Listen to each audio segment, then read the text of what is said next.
அருள்மிகு நட்டாற்றீஸ்வரர் கோயில். பேருக்கு ஏற்ற மாதிரியே இந்த கோயில் காவேரி ஆற்றோட குறுக்க தான் இருக்குது. கிட்டத்தட்ட ஐலாண்ட் மாதிரி. இந்த கோயிலையும் பக்கத்து ஊரையும் இணைக்கிறதே ஒரு பாலம் தான். இது ஒரு சிவன் கோயில். இந்த கோயிலோட சிறப்பு என்ன அப்படின்னா, திருமண தடை இருக்கிறவங்க இங்கே அவங்க பேரில் ஒரு அர்ச்சனை பண்ணிவிட்டு இந்த பிரகாரத்தை சுற்றி வந்துட்டு போனாங்க அப்படின்னா கூடிய சீக்கிரம் அவங்களுக்கு திருமணம் நடந்துடும் அப்படிங்கிறது ஒரு ஐதீகம். இந்த கோயில் எங்கே இருக்குது அப்படின்னா, ஈரோடு மாவட்டம் காங்கேயம்பாளையம்ன்ற இடத்துல இருக்குது. எக்ஸாக்ட் லொக்கேஷன் நான் டிஸ்கிரிப்ஷனில் கொடுக்குறேன், மறக்காமல் செக் பண்ணி பாருங்கள். நாங்கள் சாமி கும்பிட்டு மீனுக்கு பொரியெல்லாம் போட்டு அப்படியே ரிலாக்ஸாக ஆத்தங்கரையோரமாக உட்காந்துட்டோம்.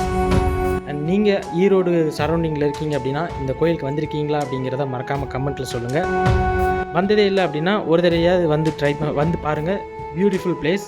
அண்ட் இதே மாதிரி வீடியோஸ் நீங்கள் தொடர்ந்து பார்க்கணும்னு நினச்சிங்கன்னா நம்ம சேனலுக்கு மறக்காமல் சப்ஸ்கிரைப் பண்ணிடுங்க. நெக்ஸ்ட் வீடியோவில் சந்திக்கிறேன். பாய்.